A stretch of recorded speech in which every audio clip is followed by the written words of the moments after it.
السلام علیکم۔ امریکہ رجیم کیسے چینج کرنے جا رہا ہے اب ایران میں؟ دیکھ لیجیے یہ احتجاج آخر کیوں ہو رہا ہے؟ کس کے کہنے پہ ہو رہا ہے؟ اس کے پیچھے ایجنڈا کس کا ہے؟ یہ جو کل ڈونلڈ ٹرمپ صاحب نے جو اسٹیٹمنٹ دی ہے کہ اگر جو احتجاج کرنے والے ہیں ان کے خلاف ایران نے کوئی قدم اٹھایا تو اس کے سنگین نتائج بھگتنے ہوں گے ایران کو۔ وہ مسئلہ کیا ہے، نتائج کیا ہے؟ آپ لوگوں کو پتہ ہے کہ اس وقت جتنے بھی پکڑے گئے ہیں، ایران نے جتنے بھی بندوں کو پکڑا ہے احتجاج کرنے والوں میں، وہ سارے کے سارے امریکہ اور یورپ سے لنک تھے، کنیکٹ تھے، ان کے ساتھ رابطے میں تھے۔ اور یہ کہ جو امریکہ میں جو شخص بیٹا ہے جو اس احتجاج کو سپورٹ کر رہا ہے، اس کا نام میں بعد میں بتاؤں گا کہ اس کا نام کیا ہے، اس کے باپ کا نام کیا ہے اور اس کے دادا کا نام کیا ہے اور ان کی ہسٹری کیا ہے۔ ان کی ہسٹری یہ ہے کہ آیت اللہ علی خمینی سے پہلے جس شخص کی بادشاہت تھی، آپ لوگوں میں سے کچھ لوگ جانتے ہیں، کچھ نہیں، جو نہیں جانتے ان کو میں بعد بتا دوں گا، جو جانتے ہوں گے وہ جان چکے ہوں گے۔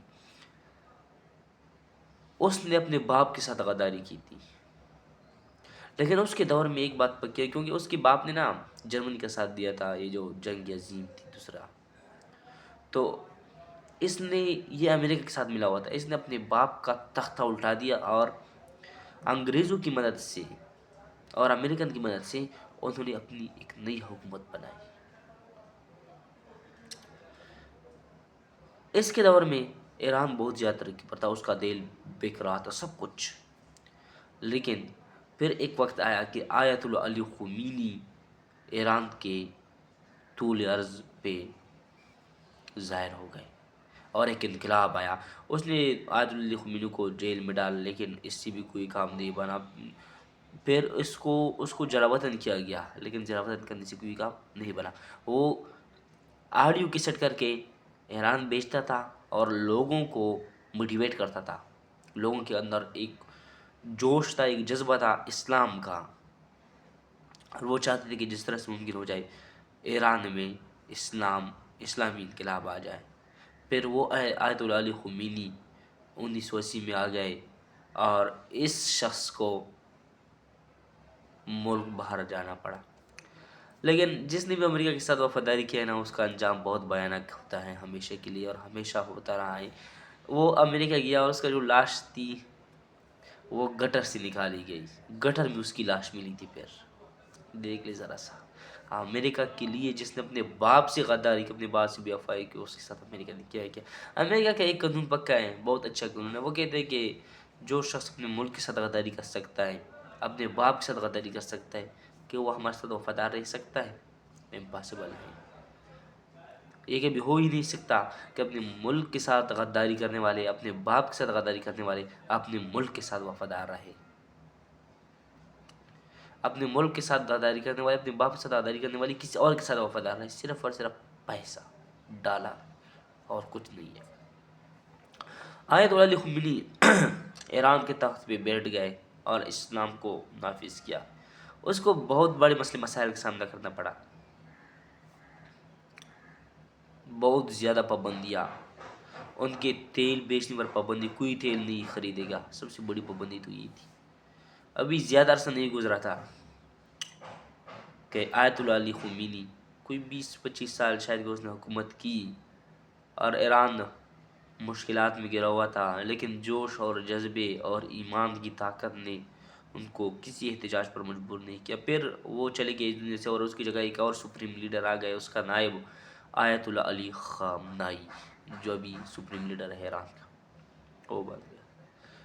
ایران ان ڈیفیکلٹیز کو، ان ٹربلز کو فیس کرتا رہا اور وقت گزرتا رہا۔ ایک وقت ایسا آیا جو آج ہے کہ ایران کی کرنسی اس حد تک گر گئی کہ امریکہ کے مطابق 1.4 ملین یعنی 14 لاکھ ایرانی ریال ایک US ڈالر کے برابر ہے۔ ایران کے مطابق 42,000 ایرانی ریال $1 کے برابر ہے۔ ٹھیک ہے، 42,000 کر لیں، کیوں 42,000 کم ہے؟ کتنی زیادہ ہے، کتنی مہنگائی ہے ایران میں۔ ایران کی جو کرنسی وہ کتنی گر چکی ہے۔ کتنی کولیپس کر چکی ہیں. جو ایران کا گورنر تھا اسٹیٹ بینک کا، جو ان کا اسٹیٹ بینک ہے، وہ ریزائن کر چکا ہے. وہ کہتے ہیں کہ میری سمجھ میں نہیں آ رہی کہ یہ ایرانی ریال یہ کس حد تک جائیں گی. سوچے ذرا سا، ہمارا مقام، ہمارا مرتبہ، ذرا اس پر غور کریں. ایران کس حد تک چلا گیا ہے، تباہی و بربادی کی آخری حد ہے. لیکن وقت چینج ہو جاتا ہے، اور اس میں ایران کی حکومت کی جو رجیم ہے اس کی غلطی کیا ہے. جو لوگ احتجاج کر رہے ہیں وہ بھی تنگ ہیں. وہ میں یہ نہیں کہہ رہا کہ سارے کے سارے اسرائیل اور امریکہ سے ملے ہوئے ہیں، نہیں، لیکن کیونکہ ہر ایک نے اپنا گھر چلانا ہے، ہر ایک نے اپنا خاندان چلانا ہے. اور اس میں جو وہ لوگ جو شادی شدہ ہے، جو خاندان چلا رہے ہیں، وہ صرف نہیں ہے، اسٹوڈنٹ بھی ہیں. اسٹوڈنٹ تو خاندان نہیں چلایا کرتے، وہ تو گھر نہیں چلایا کرتے، وہ تو مادی بس جو معیشت ہے گھر کا، اسے تو وہ آزاد ہوتی ہے، وہ تو اس میں مہیا نہیں کرنا، اس کو صرف پڑھنا ہوتا ہے. لیکن وہ بھی اب احتجاج کرنے لگے ہیں. یہ ایران کی حکومت کے لیے اور ایران کے لیے خوشائند یہ بہت زیادہ افسوس کی بات ہے. اور ایران کی حکومت کیا ہے کہ ہم ہر طرح سے کوشش کریں گے کہ اس معیشت کو دوبارہ سے اپنے پاپٹ کر سکیں. امریکہ، جو چائنا ہے، رشیا ہے، ان سے ہم باتیں کریں گے. امریکہ تو پہلے سے مخالف ہے، وہ تو کبھی بھی نہیں مانے گا. لیکن اگر یہ جو ایران ہے یہ امریکہ کے خلاف کرنی ہوتا نا، تو یقین کرے کہ یہ دنیا کے بہترین طاقتوں سے ایک طاقت ہوگا. کیونکہ ایران پہلے سے وہ اپنا دفاع تو اچھی طرح سے جانتے ہیں کیسے کرنا ہے. ایک چیز ہے اس میں جو مسئلہ ہے، اور وہ ہے معاشی. سعودی عرب سے بھی زیادہ طاقتور ہوتا ہے یہ ایران، اگر ایران مان جاتا بات امریکہ کے ساتھ. لیکن ایران مانا نہیں. اب میں آپ لوگوں کو ایک بات بتاتا چلوں کہ جو ایران ہے وہ اپنی معیشت کو کیسے کنٹرول کر سکتا ہے، چائنا کے ساتھ اتحاد کر کے. دیکھیں، امریکہ نے ایک منصوبہ بنایا تھا، ڈالر کو ایک ایسی جگہ پہ انہوں نے کھڑا کیا کہ آپ اس کے بغیر اب دنیا کا گزارا نہیں ہے. ڈالر کو جو سب سے زیادہ یعنی کہ استعمال ہونے والی چیز ہے وہ تیل ہے، پیٹرول. امریکہ نے پیٹرول کے ساتھ ڈالر کو منسلک کر دیا. پیٹرو ڈالر منصوب جو معاہدہ ہوا ہے عرب کے ساتھ امریکہ کا، بڑی بھیانک ہے، بڑا ہی عجیب ہے کہ جو بھی تیل خریدے گا عرب سے ڈالر میں خریدے گا. آپ کے ساتھ ڈالر ہونی چاہیے. اگر آپ کے پاس ڈالر نہیں ہے نا تو آپ تیل نہیں خرید سکتے. اب آپ مجھے یہ بتائیے کہ امریکہ نے 300 روپے پر ایک ڈالر رکھا ہوا ہے. اگر امریکہ کل چاہے نا 500 پر، تو وہ 500 پر بھی رکھ سکتا ہے. 300 روپے کا ایک ڈالر ہے، آپ کو خریدنا پڑے گا، ورنہ آپ عرب سے تیل خرید ہی نہیں سکتے. آپ روپے دے ہی نہیں سکتے، آپ کو ڈالر ہی دینے پڑتے ہیں ہمیشہ کے لیے.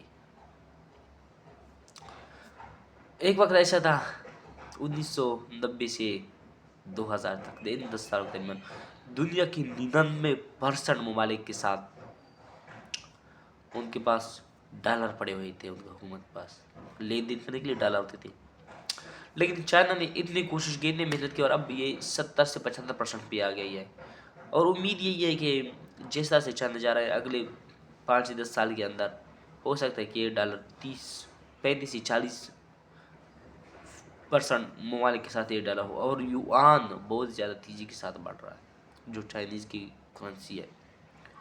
تو اس طرح سے اگر ہوتا ہے تو امریکہ گر جائے گا. پھر از دا کنٹری، امریکہ کو شاید ختم کرنا ممکن ہو، لیکن از دا سپر پاور ان کو ختم کرنا زیادہ مشکل نہیں رہے گا. اگر یہ سپر پاور ختم ہوتا ہے نا، پھر بہت بڑی چینجز دیکھنے پڑیں گے.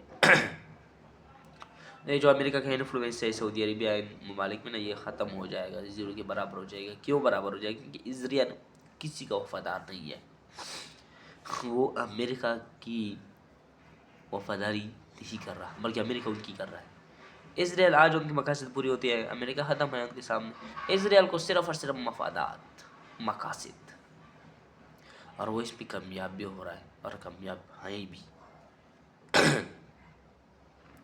یہ امریکہ کے لیے بہت بڑا درد سر بنے گا آنے والے وقت میں. دیکھ لینا، اسرائیل اتنا مضبوط ہوگا، امریکہ اپنی اکانومی کو بھی اسٹیبل نہیں کر سکے گا پھر اس وقت.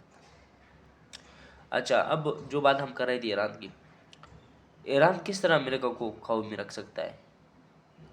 ٹھیک ہے، مسلمان ہے، اللہ تعالیٰ پر یقین ہے، لیکن جب آپ ایسی جگہ پر جاتے ہیں تو آپ صرف یہ نہیں کہتے کہ مجھے ایمان ہے، میری یقین ہے، بلکہ آپ کو ایک حکمت، ایک اسٹریٹجی پہ عمل کرنا ہوتا ہے، تب جا کے ایسی طاقت کو آپ شکست دے سکتے ہیں. کیونکہ اللہ تعالیٰ نے بھی یہی جو عقل دیا ہے انسان کو، یہ اس لیے دیا ہے کہ اس کو یوز کیا کرو. اب جو امریکہ ہے اس کو آپ شکست دے سکتے. اب اکانومی میں آگے بڑھے، چائنا کے ساتھ چائنا کے ساتھ تعلق رکھنا پڑے گا زیادہ سے زیادہ.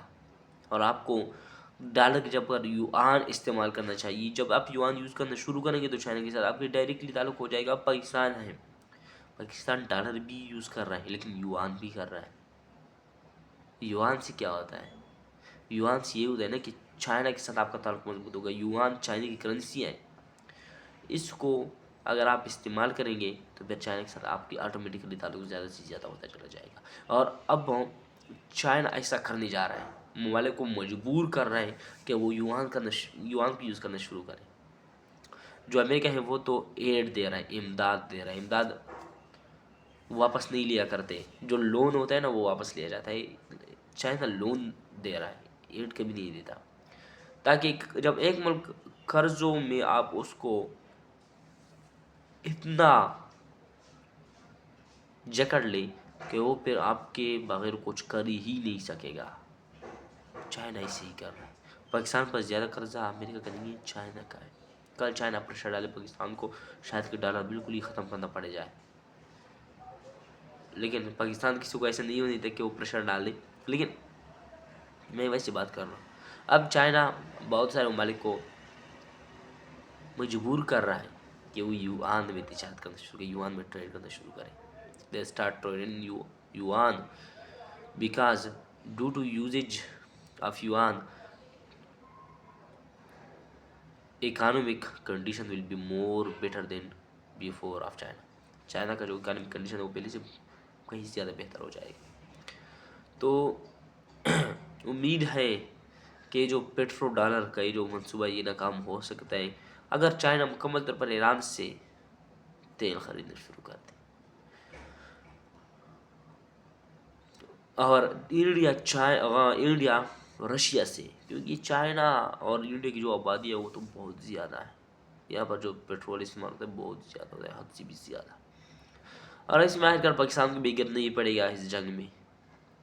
جو چائنا کی پالیسی ہے نا، تھوڑا سا وقت گزر جائے، چائنا تھوڑا سا اور پاورفل ہو جائے نا، امریکہ کے مقابلے میں بالکل کھڑا ہو جائے. جس طرح امریکہ کے پاس کافی ساری دنیا ہے، آدھی دنیا چائنا لے لی تو پھر پاکستان آٹو پہ اپنا فیصلہ سنائے گا اور وہ چائنا کے حق میں ہوگا.